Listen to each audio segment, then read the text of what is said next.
अपनी नागरिया अवध सावरिया अवध सावरिया ये चल अपनी नागरिया ये चल अपनी नागरिया अवध बिहारी सावरिया अवध बिहारी ये चल अपनी नागरिया ये चल अपनी नागरिया अवध बिहारी सावरिया अवध बिहारी सावरिया।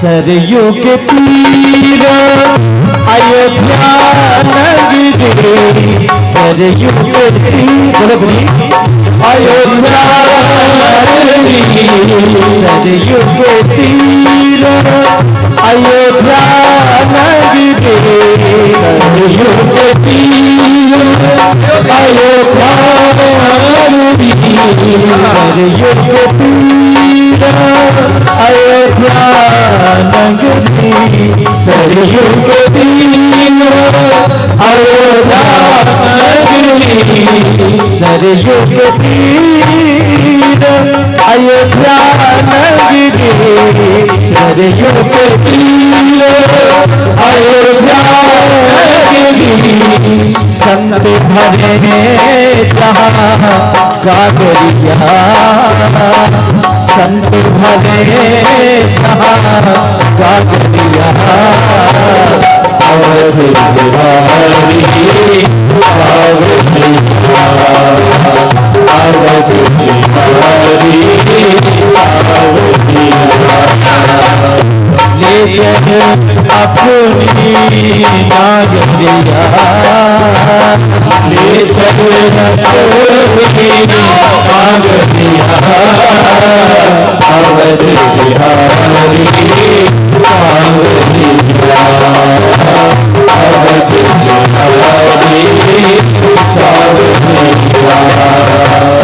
कनक भवन सिए रघुवर झांकी कनक भवन सिए रघुवर झांकी कनक भवन सिए रघुवर झांकी कनक भवन सिए रघुवर झांकी कनक भवन सिए रघुवर झांकी रघुवर झांकी कनक भवन सिए रघुवर झांकी भये हम बाबरिया देख भये हम बाबरिया अवध बिहारी सावरिया अवध बिहारी सावरिया ये चल अपनी नागरिया ये चल अपनी नागरिया अवध बिहारी अवध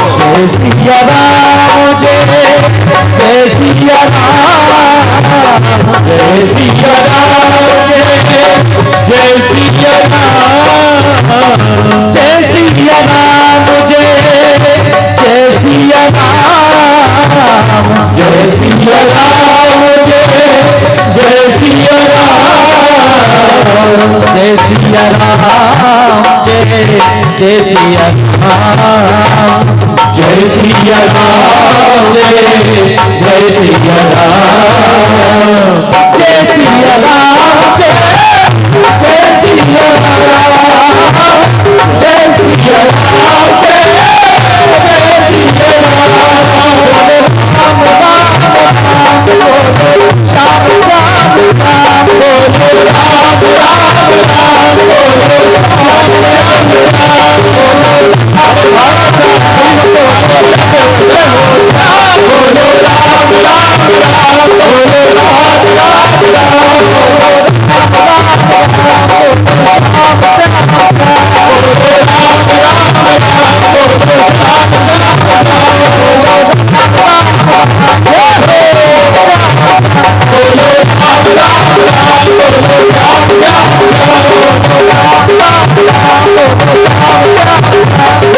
बोलो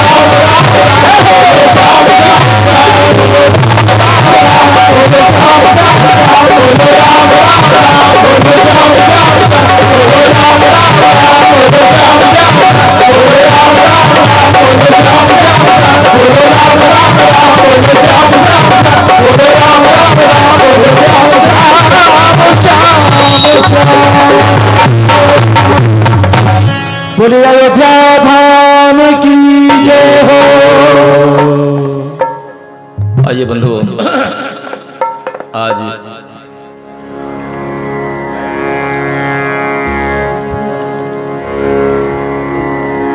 राघव सरकार को प्रणाम करते हुए लंका कांड,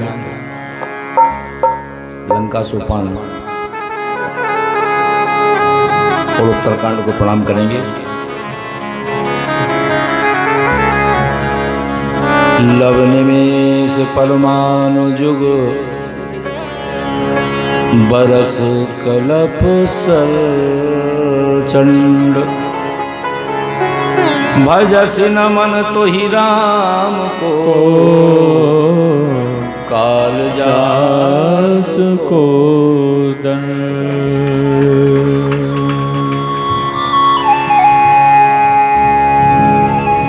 जब समुद्र ने सरकार से कह दिया कि नल नील बानर हैं, उनके द्वारा पत्थर पानी में तैरेंगे, सब लोगों ने कहा महाराज सिंधु वचन सुन राम सचिव बोले प्रभु वस कहो अब विलंब के ही काम करहु से तू उतरे कटक।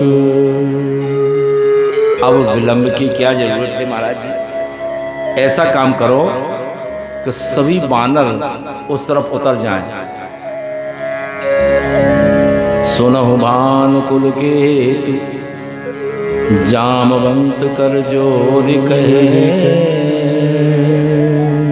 नाथ नाम तब से नर चढ़ भव सागर तरही।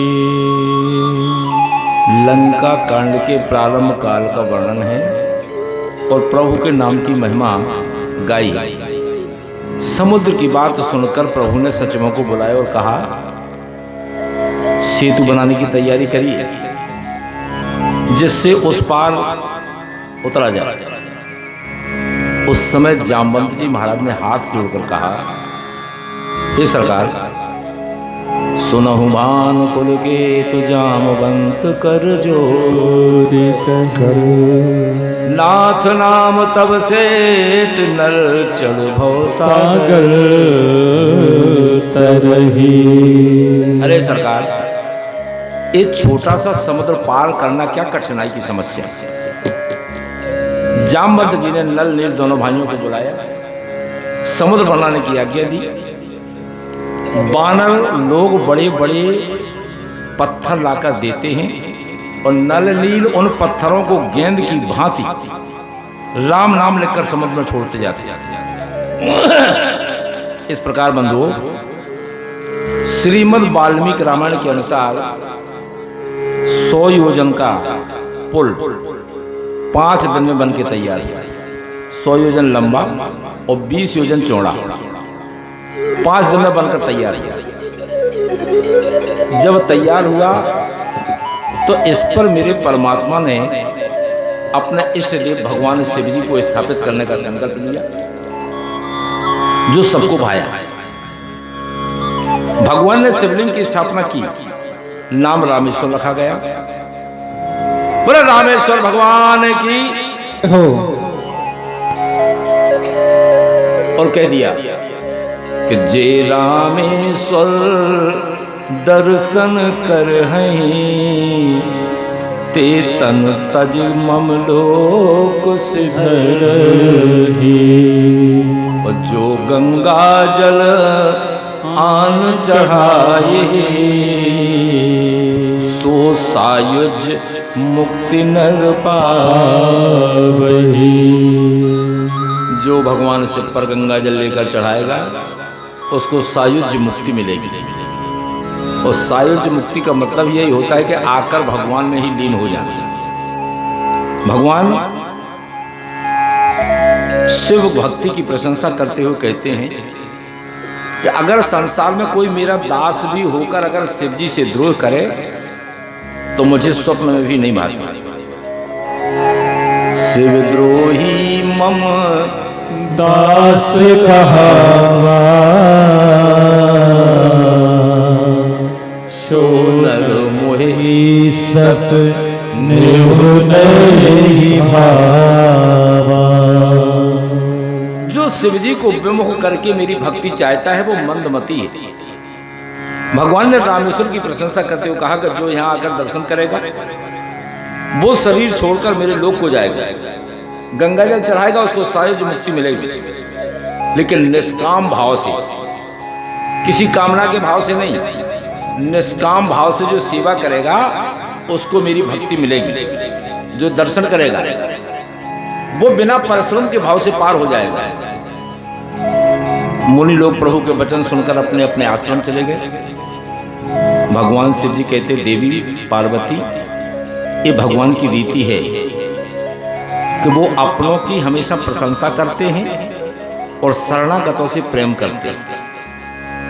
जो 5 दिन में पुल बंधा है, पहले दिन 14 योजन, दूसरे दिन 20 योजन, तीसरे दिन 30 योजन, चौथे दिन 22 योजन और 5वें दिन 23 योजन, ऐसा प्रमाण मिलता है।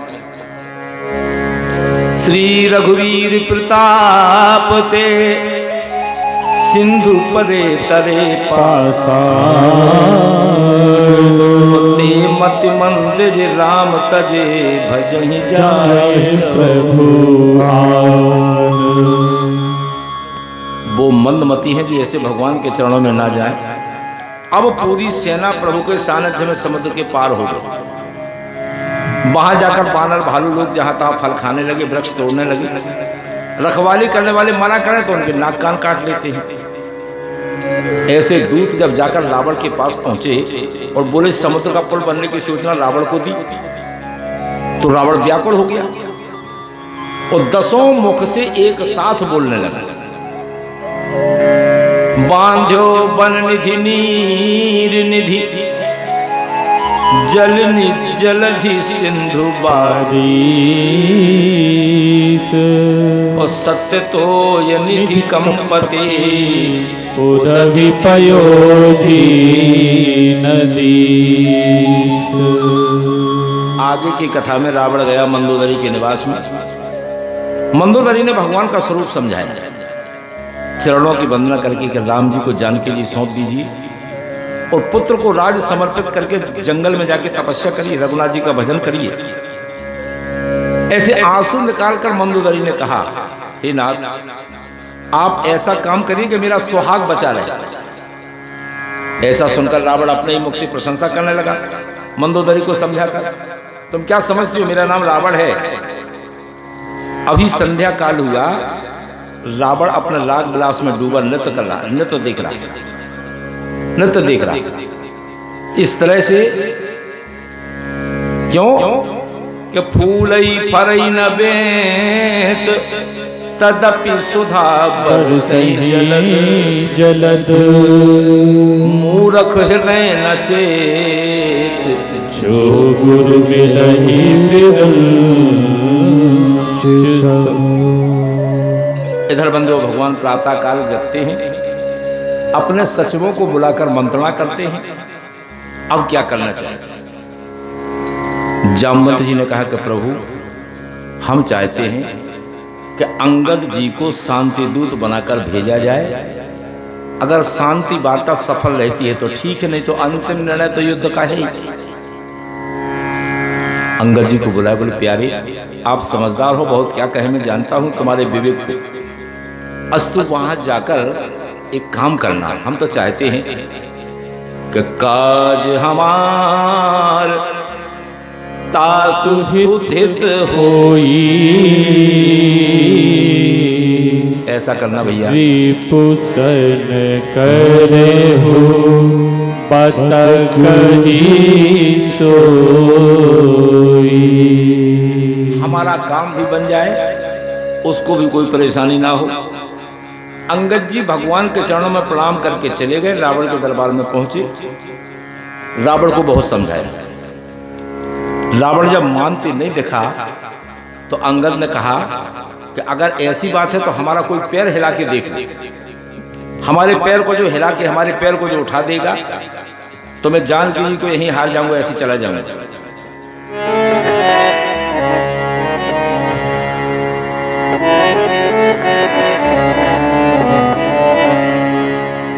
जोश में आके अंगद ने लात जमा